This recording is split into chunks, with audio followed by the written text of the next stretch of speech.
अस्सलाम वालेकुम नाज़रीन, मैं हूँ महा आमिर और आपको खुशामदीद करती हूँ हमारे आई हेल्थ के प्रोग्राम सेहत सबके लिए में। जैसे कि आप लोग जानते हैं कि हर शो में हम एक प्रेसिंग हेल्थ रिलेटेड इशू के बारे में बात करते हैं और आगाही पहुँचाने की कोशिश करते हैं। सिमिलरली आज भी हम एक बहुत ज़्यादा इंपॉर्टेंट टॉपिक पे बात कर रहे हैं जो कि सिर्फ एक स्पेसिफिक हेल्थ इशू से रिलेटेड नहीं है, बल्कि ओवरऑल काफ़ी ज़्यादा लोगों तक ये प्रॉब्लम जो है पहुंच सकती है। आज हम बात करेंगे मेंटल हेल्थ इलनेस के बारे में, जो कि मुझ और आप जैसे लोगों को भी बहुत इजीली हो सकती है और काफ़ी औकात हमें पता भी नहीं चलेगा that we are going through this. इसी हवाले से बात करते हैं सबा मुमताज़ से, जो कि सीनियर साइकोलॉजिस्ट हैं at IRD's mental health programme.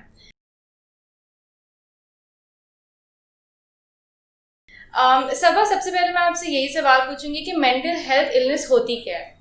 Okay, so before going into what mental health illness is, I would briefly want to talk about कि mental health होती क्या है. So mental health, I would say it's a state of overall well-being and not just the absence of some form of illness. So, your emotional well-being, your physical well-being, your social well-being, and how well you're functioning in your day-to-day life. ठीक है, अच्छा इतनी important क्यों है ये पाकिस्तान में और इस कॉन्टेक्स्ट में बात करना? क्योंकि देखिए हमारे यहाँ पे इतनी ज़्यादा अभी अवेयरनेस नहीं है, आ रही है, बढ़ रही है वक्त के साथ साथ, लेकिन अगेन जितनी प्रेवलेंट है मेंटल हेल्थ इलनेसेस उस हिसाब से अगर हम देखें तो हमारे पास उतनी ज़्यादा रिसोर्सेज अवेलेबल नहीं है और अवेयरनेस की काफ़ी कमी है. So I think and a lot of people are they suffer from mental illnesses. And if I am not wrong, सिर्फ पाकिस्तान में अगर लेटेस्ट डेटा देखा जाए तो 15 million people are diagnosed with one or the other mental issues and I am sure कि काफ़ी under represented number होगा, क्योंकि बहुत औकात जो है लोग जाके टेस्ट भी नहीं कराते हैं. So I am sure in that sense it's very very important. अच्छा, मुझे आपसे ये भी जानना है कि साइकोलॉजिस्ट और साइकियाट्रिस्ट में डिफरेंस क्या है, क्योंकि बहुत से लोग इन दोनों चीज़ों को मिक्स कर देते हैं. So if you could please explain कि इनमें डिफरेंस क्या क्या है? बिल्कुल. सो बहुत कॉमनली ये डिफरेंस जो है वो लोगों को नहीं पता होता है कि साइकोलॉजिस्ट साइकाइट्रिस्ट में डिफरेंस क्या है. साइकोलॉजिस्ट जो है वो बेसिकली टॉक थेरेपी है, जिसको हम कहते हैं साइकोथेरेपी या काउंसलिंग के ज़रिए इलाज करते हैं या बातचीत के ज़रिए जो है आपके मसाइल के ऊपर बात करते हैं और उनका हल ढूंढने की कोशिश करते हैं. On the other hand, psychiatrist is a doctor, is a medical doctor जो आगे चल के अपनी स्पेशलाइजेशन करते हैं साइकाइट्री में, एंड उनका जो लाइन ऑफ ट्रीटमेंट होता है वो यूजुअली मेडिकेशंस के जरिए होता है. अच्छा ठीक है. अच्छा, अगर पाकिस्तान की हम बात करें या फिर ईस्टर्न कंट्रीज़ की बात करें तो सबसे कॉमन जो हेल्थ इश्यूज़ हैं वो हमारे यहाँ हमारे सोसाइटी में क्या क्या होते हैं? हमने जितना देखा है उसमें सबसे कॉमनली जो रिपोर्टेड इश्यूज होते हैं वो डिप्रेशन और एंजाइटी होती है. अच्छा, अगर आप इनकी थोड़ी बहुत वजूहात भी बता सकें कि why these two only issues? Okay, so there are couple of risk factors जो कि that can predispose a person to have depression and anxiety, जिसमें there could be major life events, financial situation, financial constraints हैं, then कोई physical illness है, let's say prolonged if there is a physical illness, chronic illness, person can get depressed. There are difficulties in relationships. So all of these, or even maybe just daily life struggles. So all of these can, can be risk factors for, different mental illnesses, specifically depression or anxiety.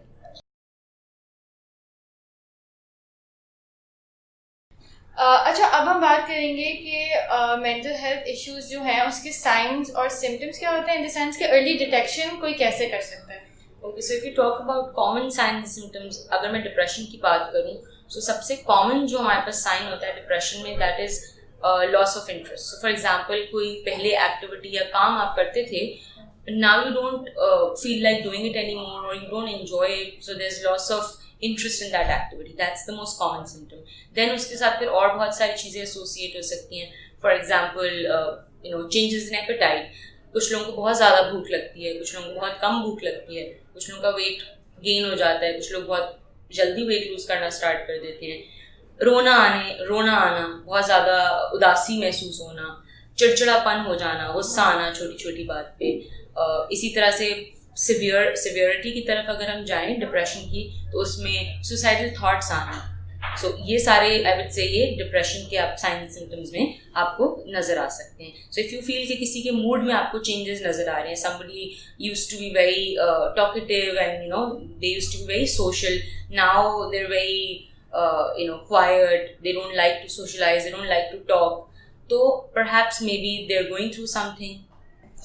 अच्छा सबा जो आप चीज़ें बता रही हैं I think वो हमारे viewers के लिए भी काफ़ी कॉमन है because even when I am listening to you there are lot of things जो हाँ आई फील लाइक मेरे साथ भी किसी पॉइंट पे हुई हैं तो व्हेन टू नो कि this is not a normal thing and this is leading towards something big वो पॉइंट क्या होता है हमारा? Okay, so usually the way that we distinguish is कि for example एक normal हमारी day to day में भी we can feel sad because let's say कुछ ऐसा हुआ आज के दिन में कोई ऐसा event हुआ, maybe you lost your phone or something, so feeling sad or disappointed is pretty normal.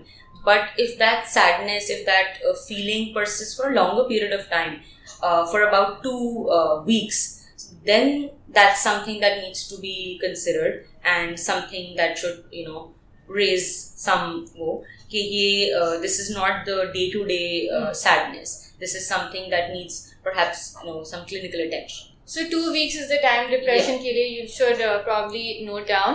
अगर हम anxiety की बात करें तो उसमें कौन-कौन से symptoms and signs should we look out? Okay, so for anxiety the most common symptom is एक घबराहट का होना जिसे हम कहते हैं. Again, I think we all feel anxious at some point in our lives and in our day-to-day lives as well कि हमें ऑफिस पहुंचना है, ट्रैफिक है, हम तो परेशान होते हैं या थोड़ा सा हमें घबराहट होती है. बट अगर ये कॉन्स्टेंटली आपकी एक घबराहट की फीलिंग आपको हर वक्त ही फील हो रही है, हर चीज़ में हर काम करते हुए आपको you're constantly feeling on the edge, you're constantly feeling के I'm not able to control my worry, then that's something that could be indicative of the fact कि maybe you have symptoms of anxiety. इसी तरह anxiety में और depression में एक बात मैं बोलना चाहूँगी कि काफ़ी सारे साइन एंड सिम्टम्स जो हैं वो ओवरलैप कर रहे होते हैं. बहुत बार ये दोनों कोमॉर्बिड होती हैं. सो एंजाइटी में भी चिड़चिड़ापन भी हो सकता है, गुस्सा भी हो सकता है, घबराहट हो सकती है, नींद ना आना, परेशान रहना, कॉन्सेंट्रेट ना कर पाना. सो ये सारे जो सिम्टम्स हैं ये एंजाइटी की तरफ जा सकते हैं. अच्छा ये सब तो फिजिकल सिम्टम्स हो गए, लेकिन आपकी बॉडी को किस तरह अफेक्ट करती है? फॉर इंस्टेंस आई वर्ड कि कुछ लोगों के पेट में काफ़ी दर्द होता है जब उनको घबराहट होती है, कुछ लोगों के सर में दर्द होता है. तो ये एंजाइटी और डिप्रेशन आपकी बॉडी में किस तरह अफेक्ट करती है? बिल्कुल. सो डिप्रेशन और एंजाइटी सिर्फ इट्स नॉट जस्ट के on a cognitive level but on a physiological level also it affects you. So you could have physiological sign and symptoms कि आपको पेट में दर्द हो रहा है, सर में दर्द हो रहा है. कुछ लोग रिपोर्ट करते हैं जी हमारे हाथ पैर सुन्न हो गए हैं, या लेट्स से अगर मैं एंजाइटी की बात करूं तो कुछ लोगों को बहुत ज़्यादा स्वेटिंग होगी, कुछ लोग इवन चक्कर आएंगे, बहुत ज़्यादा उनको वॉमिटिंग होगी. इस तरह के साइन सिम्टम्स भी हो सकते हैं. Once that you have identified कि आपके अंदर ये signs and symptoms हैं, then what should be the first course of action that you should take? क्या आप घर पे इसकी medication start कर सकते हैं या फिर डॉक्टर के पास जाना लाजमी है, या you should talk to someone about it? So obviously medication तो खुद से self medicate तो बिल्कुल भी नहीं करना चाहिए. Yes, you should talk to people around you, but I would say talking to maybe somebody who's experienced, and let's say आपका पहला point of contact अगर आपका डॉक्टर है, प्राइमरी केयर जो आपका फिजिशियन है वो है, so usually वो भी ये चीज़ें पिक कर लेते हैं कि अच्छा is this something that's is this a mental health issue or is this a physiological issue. So उसमें अगर आप एक डॉक्टर के पास भी जाते हैं तो कभी कभार वो भी इस चीज़ को पिक कर लेते हैं. बट अगर आप you should talk to somebody who's supportive, who doesn't judge you, and then you should try to seek mental health services कहीं से भी, जहाँ से भी available हो. आपको किसी ऐसे जगह पे जाना चाहिए जहाँ पे कोई mental health professional available. अच्छा we've talked about the patients जो इंसान खुद इस इशू से go through कर रहा है, बट now I think हम केयर गिवर्स की भी बात करते हैं, जो फैमिली मेम्बर्स होते हैं पेशेंट्स के, या फिर जो उनका ख्याल रख रहे होते हैं, उनके वो किस तरह अफेक्ट हो रहे होते हैं इन इश्यूज के साथ? So it places a lot of burden on the caregivers, I would say. Just because mental illnesses you cannot see like other physical illnesses or chronic illnesses, but it does place a lot of emotional burden on the caregivers. कि relationships affect होना शुरू हो जाते हैं, घर में जो उनके आपस के ताल्लुकात हैं उसमें प्रॉब्लम्स आ सकते हैं. सो केयर गिवर्स के लिए भी कभी कभार बहुत मुश्किल सिचुएशन हो सकती है कि जब उनके घर में या उनकी फैमिली में कोई ऐसा है जो किसी भी मेंटल हेल्थ इशू से सफ़र कर रहा है या कोई मेंटल हेल्थ इशू फेस कर रहा है. So that can affect other people within that person family as well. तो फिर उनकी क्या रिस्पॉन्सिबिलिटी होती है? फॉर एग्जाम्पल अगर मुझे पता है मेरी फैमिली में XYZ पर्सन है who is going through this, तो एज अ केयर गिवर मेरी रिस्पॉन्सिबिलिटी उस पेशेंट की तरफ क्या है फिर? Getting them to seek help and as much as possible अगर आप उनको जितनी सपोर्ट प्रोवाइड कर सकें कि उनको if you listen to them unconditionally, listen to what they are going through and try to empathise with them कि वो कैसा फील कर रहे हैं. तो अब हम बात करेंगे कुछ कॉमन मिथ्स एंड फैक्ट्स की जो मेंटल हेल्थ रिलेटेड इश्यूज को लेके काफ़ी लोगों को होती हैं, और हमारे पास काफ़ी क्वेश्चंस आए हैं इसके रिलेटिंग, तो I would like you to clear it out for our people.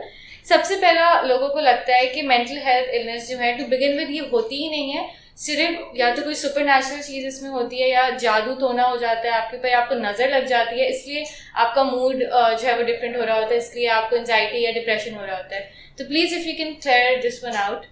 I think this is a very common myth कि just because like mental health illnesses को आप किसी टेस्ट के ऊपर उस तरह से देख नहीं सकते हैं, कोई एक्सरे नहीं उसको गेज कर सकता.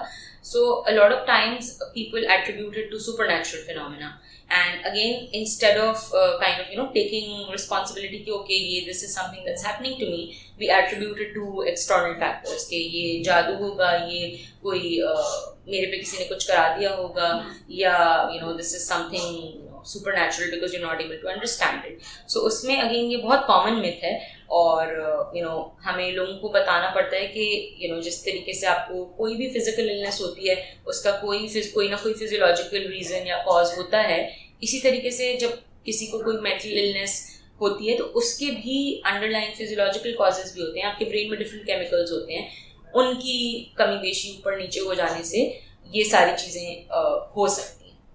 ठीक है, एक और बहुत कॉमन जो हमसे लोग पूछते हैं आगे कि मेंटल हेल्थ इलनेसेस होने के लिए ज़रूरी है कि आपकी फैमिली में किसी को वो इलनेस हो फिर ही आपके पास होगी, या रैंडमली भी कोई और फैक्टर्स भी इसमें प्ले कर सकते हैं? अच्छा, दोनों चीज़ें हो सकती हैं कि sometimes yes genetics also play an important role, and mental health issues can run in families, but it's not necessary कि अगर आपकी फैमिली में किसी को है तो लाजमी आपको होगा, और अगर आपकी फैमिली में नहीं है तो भी हो सकता है. अच्छा, एक और जो काफ़ी कॉमन मिथ ये है कि बच्चों को मेंटल हेल्थ इश्यूज होते ही नहीं है, ये सिर्फ एक सर्टेन एज के बाद आपको अफेक्ट कर सकते हैं, तो इज दैट आल्सो ट्रू?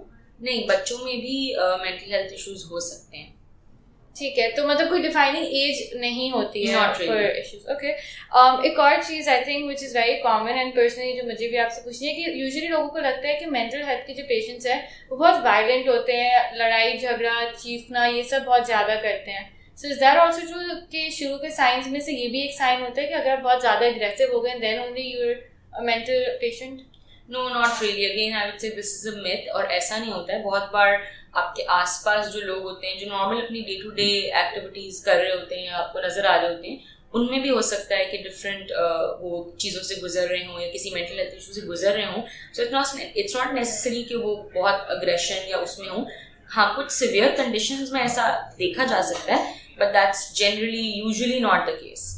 अच्छा, last myth which again was very common that personality weaknesses की वजह से आपको मेंटल हेल्थ के प्रॉब्लम्स हो सकते हैं. कि फॉर एग्जांपल अगर आप नाशुक्रापन करें, अक्सर बड़े बुजुर्ग को कहते हुए हमने सुना होगा कि आप नाशुक्री नहीं करें, अपने से नीचे वालों को देख के खुश रहें, तो उनको लगता है कि मे बी बिकॉज आप पर्सनली वीक हैं थोड़े से, दैट इज़ वाई आपको मेंटल हेल्थ के काफ़ी इश्यूज होते हैं. Again, I would say this is a myth, and it can be very damaging for a person who is struggling with mental health issues. And it kind of invalidates their struggle. If somebody is going through something और आप बजाय उनकी problem को समझने के अगर आप उन्हें इस तरह से कहते हैं कि वो दूसरों को देखें या दूसरों से अपने आप को कंपेयर करके बेटर फील करने की कोशिश करें, तो I think that's very damaging for a person who's already going through something. अच्छा, एक और सवाल जो आप लोगों की तरफ से हमारे पास आया था कि मेंटल हेल्थ की जो दवाएं होती हैं उसको खाने से और मजीद मसले हो जाते हैं या और इश्यूज जो हैं वो एक पेशेंट को गो थ्रू करने पड़ते हैं. So is that also true? No, not at all.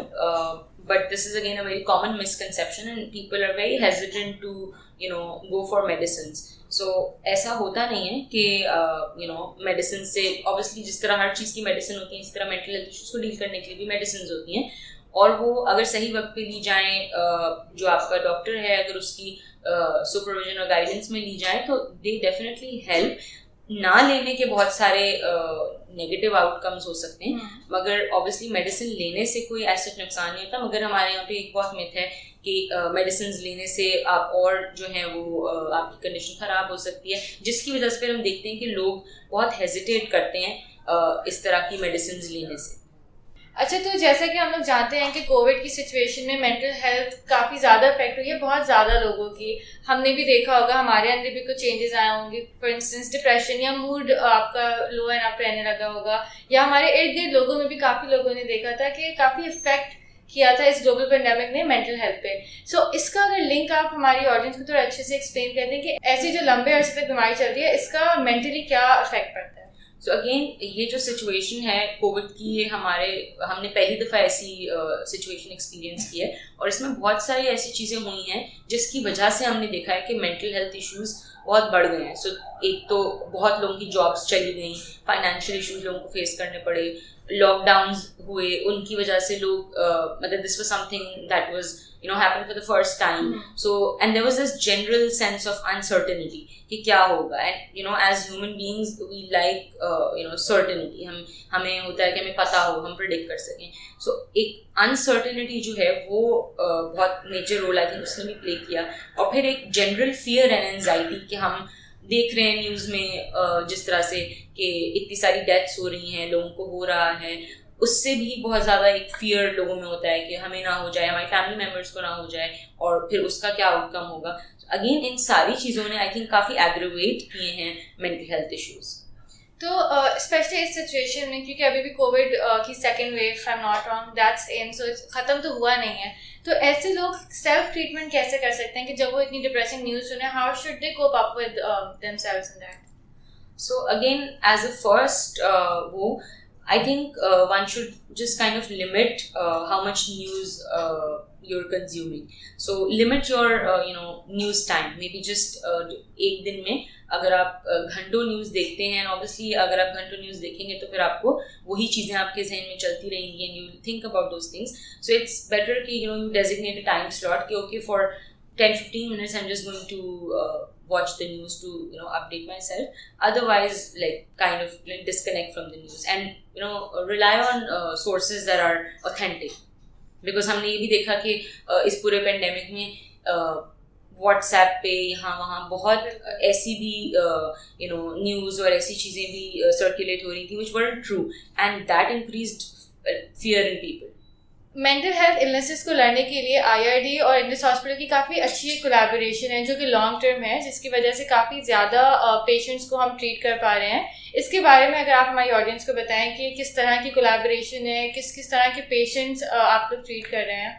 सो हमारा जो प्रोग्राम है IRD का, पुरसुकून ज़िंदगी मेंटल हेल्थ प्रोग्राम, उसमें बेसिकली हमने इंडस हॉस्पिटल के साथ कोलैबोरेट किया है बहुत अरसे से, और हमारे ट्रेंड काउंसलर्स हैं जो कि इंडस के जितने भी हॉस्पिटल्स हैं उनमें प्राइमरी केयर क्लिनिक्स में मौजूद होते हैं, और वो आपको फ्री ऑफ कॉस्ट जो है काउंसलिंग प्रोवाइड करते हैं, स्क्रीनिंग करते हैं डिप्रेशन और एंजाइटी के लिए, और फिर फ्री ऑफ कॉस्ट आपको काउंसलिंग प्रोवाइड करते हैं। 3 से 6 सेशंस आपको देते हैं, और ये सेशंस आप इन पर्सन भी ले सकते हैं हॉस्पिटल में आके, और हम फ़ोन काउंसलिंग भी प्रोवाइड कर रहे होते हैं। सो अगर कोई ऐसे लोग हैं जो फॉर एग्जांपल अपने डॉक्टर के पास आते हैं, डॉक्टर के विजिट के लिए आते हैं, और फिर वो दोबारा उनके लिए आना मुश्किल होता है किसी भी वजह से, तो उनको हम फ़ोन के ऊपर भी काउंसलिंग प्रोवाइड कर रहे होते हैं।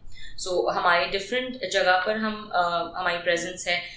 यहाँ इंडस हॉस्पिटल TIH में हमारा एक पुरसुकून ज़िंदगी कंटेनर है, वेलनेस सेंटर है, जिसमें हम ये सारी सर्विसेज प्रोवाइड कर रहे होते हैं। इसके अलावा हमारे और जो साइट्स हैं, सिंध में हम बदीन में हैं, सेवन में हैं, खोरवा में हैं, इसी तरह पंजाब में हम साउथ पंजाब में हैं।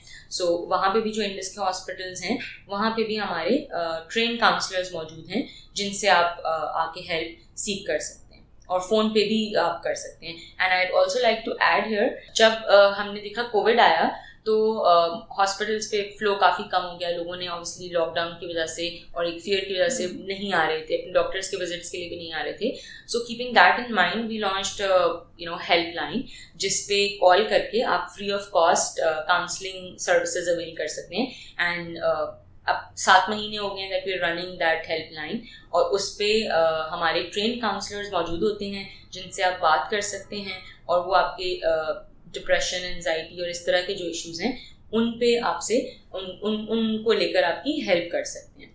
आई थिंक ये बहुत अच्छा इनिशिएटिव है कि घर बैठे बैठे भी आप अपनी मेंटल हेल्थ को जो है वो इम्प्रूव कर सकते हैं, और आई थिंक इस इनिशिएटिव का सबको फ़ायदा उठाना चाहिए, बिकॉज अगेन कोविड की वजह से हर कोई कहीं ना कहीं इफेक्ट ज़रूर हुआ है। Thank you very much for coming on this show and informing us about. No you are welcome, because we understand कि मेंटल हेल्थ कितना इंपॉर्टेंट एक स्टिग्मा, हम कह सकते हैं कि एक स्टिग्मा लग चुका है हमारी सोसाइटी में, तो काफ़ी ज़रूरत है कि हम आएँ और इस बारे में आगे बात करें। अगर आप एक की मैसेज देना चाहें हमारी ऑडियंस को कि how can they play there part, उनको किस तरह अपना खुद से ख्याल रखना चाहिए, क्योंकि अगेन प्रिकॉशन ट्रीटमेंट से हमेशा बेहतर होगी, तो वो खुद किस तरह अपने आप को इन बीमारियों से दूर रखने की कोशिश कर सकते हैं? आई वुड से कि अगर आपको लगता है कभी किसी भी वजह से, और अगेन किसी को भी इस तरह के इश्यूज हो सकते हैं, तो आप हेजिटेट नहीं करें, don't hesitate to seek help, and help is available, आपके आसपास हेल्प अवेलेबल है, बहुत सारी रिसोर्सेज हैं। सो आप अपने अंदर अगर कोई ऐसी तब्दीलियाँ देखते हैं अपने मूड में या अपने आसपास अपने दोस्तों में, अपने फैमिली में, तो उनको भी ज़रूर कहें कि वो हेल्प ज़रूर सीख करें इससे पहले कि आपकी कंडीशन ज़्यादा ख़राब हो। तो इट्स बेटर कि हम अर्ली उसको ट्रीट कर लें। तो मदद मांगने में कोई बुराई नहीं है, we should definitely go for it. And thank you for watching. आप लोग के कोई भी अगर सवालात हैं या कोई भी अभी भी कोई मिथ्स या कोई मिसकंसेप्शन है, तो आप लोग हमें कमेंट में लिख सकते हैं या फिर हमें इनबॉक्स करें। Thank you so much. Allah हाफ़िज़।